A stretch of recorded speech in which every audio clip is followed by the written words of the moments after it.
മുഖ്യമന്ത്രി പിണറായി വിജയനെതിരെ വിമർശനവുമായി കർണാടക ഉപമുഖ്യമന്ത്രി ഡി.കെ. ശിവകുമാർ. രാജ്യത്ത് വിവിധയിടങ്ങളിൽ മുഖ്യമന്ത്രിമാരെ വേട്ടയാടിയിട്ടും കേന്ദ്ര ഏജൻസികൾ പിണറായി വിജയനെതിരെ നടപടി സ്വീകരിക്കുന്നില്ല. കർണാടകത്തിൽ ബിജെപിയോടൊപ്പം നിൽക്കുന്ന ജെഡിഎസ് കേരളത്തിൽ ഇടതുമുന്നണിക്കൊപ്പമാണ്. കേരളത്തിൽ ഭരിക്കുന്നത് ഇടതുമുന്നണിയാണോ എന്ന് മുഖ്യമന്ത്രി വ്യക്തമാക്കണമെന്നും ഡി.കെ. ശിവകുമാർ തൃശൂരിൽ തെരഞ്ഞെടുപ്പ് പ്രചാരണത്തിൽ പറഞ്ഞു.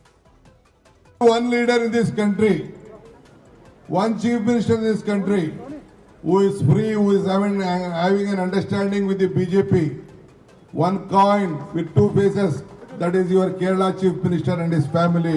They have not touched him. I am asking the honorable chief minister of Kerala, why you have not dismissed or disqualified your power minister who is a part of the NDA alliance? Suraj Saji ചേരുന്നുണ്ട് തൃശ്ശൂരിൽ നിന്ന് വിവരങ്ങളുമായി. സുരജ്, ഈ തെരഞ്ഞെടുപ്പ് പ്രചരണത്തിന്റെ വാശിയും വീറും ഒക്കെ തന്നെ പിണറായി വിജയനെതിരെ ആഞ്ഞടിക്കാനും ഉപയോഗിക്കുന്നു അദ്ദേഹം എന്നുള്ളതാണോ?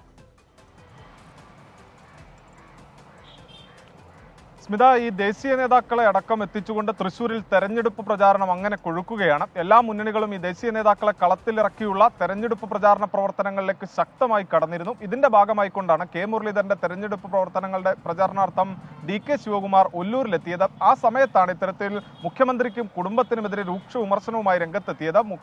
മുഖ്യമന്ത്രിമാരെ അടക്കം കേന്ദ്രമന്ത്രിമാരെ അടക്കം ഇ.ഡി. വേട്ടയാടുന്ന സാഹചര്യമാണ് രാജ്യത്തുള്ളത്. പക്ഷേ കേരള മുഖ്യമന്ത്രിക്കും കുടുംബത്തിനുമെതിരെ മാത്രം നടപടി ഉണ്ടാകുന്നില്ല. എന്തുകൊണ്ടാണ് നടപടി ഉണ്ടാകാത്തതെന്നാണ് അദ്ദേഹം ചോദിക്കുന്നത്. അതോടൊപ്പം തന്നെ ഈ ജെഡിഎസുമായി ബന്ധപ്പെട്ടുകൊണ്ടുള്ള വിവാദത്തിലേക്കും അദ്ദേഹം ചൂണ്ടിക്കാണിച്ചു. കർണാടകയിൽ ബിജെപിയോടൊപ്പം നിൽക്കുന്ന പാർട്ടിയാണ് ജെഡിഎസ്. പക്ഷേ കേരളത്തിലേക്ക് വരുമ്പോൾ അത് ഇടതുമുന്നണിക്കൊപ്പം നിൽക്കുന്ന സാഹചര്യമാണുള്ളത്.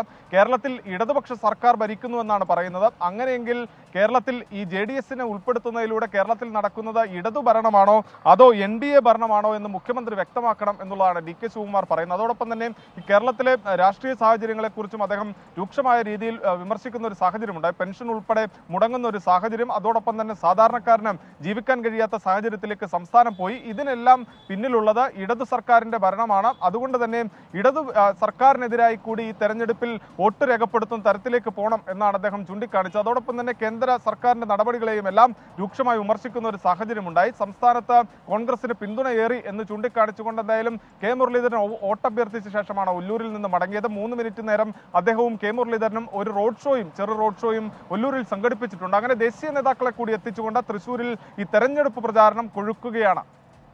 ശരി, സുരജ് സജിയാണ് തൃശ്ശൂരിൽ നിന്ന് വിവരങ്ങളുമായി നമുക്കൊപ്പം ചേർന്നത്.